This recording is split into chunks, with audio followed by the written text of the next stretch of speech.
राधे राधे जी। आप सबका आपके अपने स्मिता भक्ति चैनल में हार्दिक स्वागत है। भगवान श्री कृष्ण आप सब की मनोकामनाएं पूर्ण करे।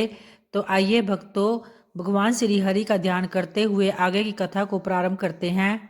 तो उसके बाद फिर देवताओं के वचन सुनकर महर्षि अगस्त्य ने पूछा कि आप लोग किस लिए यहाँ पर आए हैं और मुझसे क्या वरदान चाहते हैं। तो उनके इस प्रकार पूछने पर देवताओं ने कहा कि हे महात्मन, हम आपसे एक अद्भुत वरदान चाहते हैं। हे महर्षि, आप कृपा करके समुद्र को पी लीजिए। तो आपके ऐसा करने पर हम लोग देवद्रोही कालक्य नामक दानों को उनके सगे संबंधियों सहित मार डालेंगे। तब महर्षि ने कहा, बहुत अच्छा है देवराज, मैं आप लोगों की इच्छा जरूर पूर्ण करूंगा। तो ऐसा कहकर वे देवताओं और तप सिद्ध मुनियों के साथ जल निधि समुद्र के पास गए और उनके इस अद्भुत कर्म को देखने की इच्छा से बहुत मनुष्य, नाग, गंधर्व, यक्ष और किन्नर भी उन महात्मा के पीछे पीछे चल दिए। तब महर्षि सहसा समुद्र के तट पर जा पहुंचे और समुद्र भीषण गर्जना कर रहा था। वह अपनी उताल तरंगों से नृत्य करता हुआ सा जान पड़ता था। महर्षि अगस्त्य के साथ संपूर्ण देवता, गंधर्व, नाग और महाबाग मुनि जब महासागर के किनारे पहुंचे, तब महर्षि ने समुद्र को पी जाने की इच्छा से उन सब को लक्ष्य करके कहा कि हे देवगण, संपूर्ण लोगों का हित करने के लिए इस समय मैं इस महासागर को पी लेता हूँ। अब आप लोगों को जो कुछ करना हो तो शीघ्र ही कीजिए। तो यूं कहकर वे सब के सब देखते हुए समुद्र को पी गए। और यह देखकर इंद्र आदि देवताओं को बड़ा ही विस्मय हुआ और वे महर्षि की स्तुति करते हुए कहने लगे कि हे भगवान, आप हमारे रक्षक और लोगों को नया जन्म देने वाले हैं। अतः आपकी कृपा से ही देवताओं सहित संपूर्ण जगत का कभी उच्छेद नहीं हो सकता। तो इस प्रकार संपूर्ण देवता उनका सम्मान कर रहे थे। प्रधान प्रधान गंधर्व अर्चनाद करते थे और महर्षि के ऊपर दिव्य पुष्पों की भी वर्षा हो रही थी। उन्होंने समूचे महासागर को जल शून्य कर दिया। जब समुद्र में एक बूंद भी पानी न रहा, तब संपूर्ण देवता हर्ष में भरकर हाथों में दिव्य आयुध लिए दानुओं पर प्रहार करने लगे। तो महाबली देवताओं का वेग असुरों के लिए असह्य हो गया। उनकी मार खाकर भी वे भीमकाय दानव जो घड़ी तक घमासान युद्ध करते रहे, किंतु वे पवित्र आत्मा मुनियों की तपस्या से दग्ध हो चुके थे। तो इसलिए पूर्ण शक्ति लगाकर यत्न करते रहने पर भी देवताओं के हाथों से मारे गए। जो मरने के बाद बचे रहे वे पृथ्वी फाड़ कर पाताल में घुस गए और दानवों को मारा देखकर देवताओं ने नाना प्रकार के वचनों द्वारा मुनिश्रेष्ठ अगस्त्य का सत्वन किया तथा इस प्रकार कहा कि हे महाभाग, आपकी कृपा से ही संसार के लोगों को बड़ा सुख मिला है। कालक्य दानव बड़े ही क्रूर और पराक्रमी थे, तो वे सब आपकी ही शक्ति से मारे गए। लोक रक्षक हे महर्षि, अब आप इस समुद्र को भर दीजिए। आपने जो जल पी लिया था वह सब इसमें वापस छोड़ दीजिए। तो उनके ऐसा कहने पर मुनिश्रेष्ठ अगस्त्य जी बोले, वह जल तो मैंने पचा लिया है, अब समुद्र को भरने के लिए आप लोग कोई दूसरा उपाय सोचे। तो महर्षि की बात सुनकर देवताओं को बड़ा विस्मय भी हुआ और विषाद भी। वहां इकट्ठे हुए सब लोग एक दूसरे की अनुमति लेकर मुनिवर अगस्त्य जी को प्रणाम करके जैसे आए थे वैसे ही लौट गए। और देवता लोग समुद्र को भरने के विषय में परस्पर विचार करते हुए ब्रह्मा जी के पास गए। वहां पहुंचकर उन्होंने हाथ जोड़कर ब्रह्मा जी को प्रणाम किया और समुद्र के पुनः भरने का उपाय भी पूछा। तब लोक पितामह ब्रह्मा जी ने उनसे कहा कि हे देवताओं, तुम सब लोग इच्छानुसार अपने अपने अभिष्ट स्थान को लौट जाओ। अब बहुत दिनों के बाद समुद्र अपनी पूर्वावस्था को प्राप्त होगा। महाराज भागीरथ अपने कुटुंबी जनों को तारने के लिए गंगा जी को लाएंगे और उन्हीं के जल से पुनः समुद्र को भर देंगे। तो ऐसा कहकर ब्रह्मा जी ने देवताओं और ऋषियों को भेज दिया।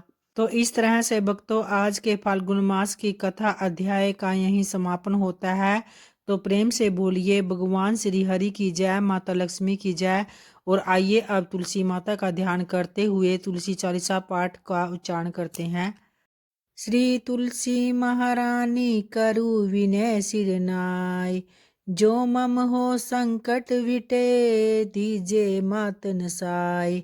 नमो नमो तुलसी महारानी, महिमा अमित न जाए बखानी। दियो विष्णु तुमको सन्माना, जग में छायो सुयश महाना। विष्णु प्रिया जय जयति भवानी, तिहु लोक की हो सुख खानी। भगवत पूजा कर जो कोई, बिना तुम्हारे सफल न होई, जिन घर तव नहीं होए निवासा, उस पर कर ही विष्णु नहीं बासा। करे सदा जो तव नित सुमिरन, तेहि के काज होए सब पूरन।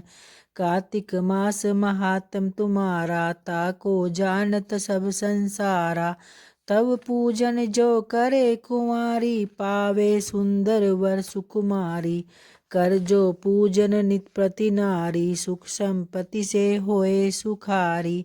वृद्धा नारी करे जो पूजन, मिले भक्ति होए पुलकित मन। श्रद्धा से पूजे जो कोई, भी भव निधि से तर जावे सोई।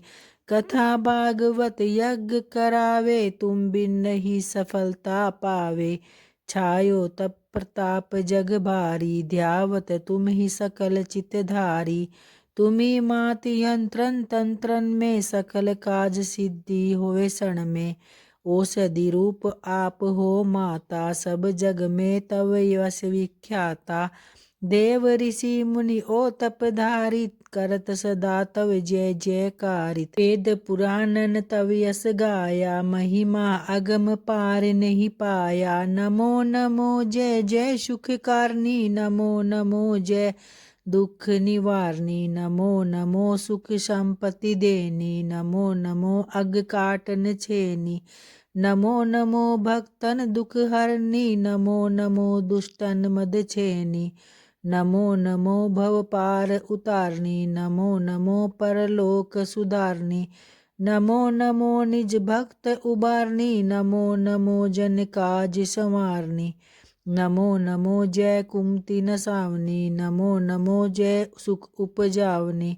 जयति जयति जय तुलसी माई, ध्याऊं तुमको शीस नवाई। निज जन जानी मोहि अपनाओ, बिगड़े कारज आप बनाओ। करु विनय मैं मात तुम्हारी, पूर्ण आशा करु हमारी। शरण चरण कर जोरी मनाऊं, निस दिन तेरे ही मैं गुण गाऊं। करु मात यह अब मोह पर दाया, निर्मल होए सकल मम काया। मंगू मात यह वर अब दीजे, सकल मनोरथ पूर्ण कीजे। जनु नहीं कुछ नेम अचारा, क्षमु मात अपराध हमारा। भरह मास करे जो पूजा, ता सम जग में और न दूजा। प्रथम ही गंगा जल मंगवावे, फिर सुंदर स्नान करावे। चंदन पुष्प अक्षत पुष्प चढ़ावे, धूप दीप नैवेद्य लगावे। करे आचमन गंगा जल से, ध्यान करे हृदय निर्मल से।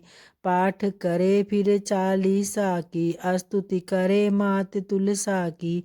यह विधि पूजा करे हमेशा, ताके तन नहीं रहे कलेसा। करे मास कार्तिक का साधन, सोवे नित पवित्र सिद्ध हुई जाई।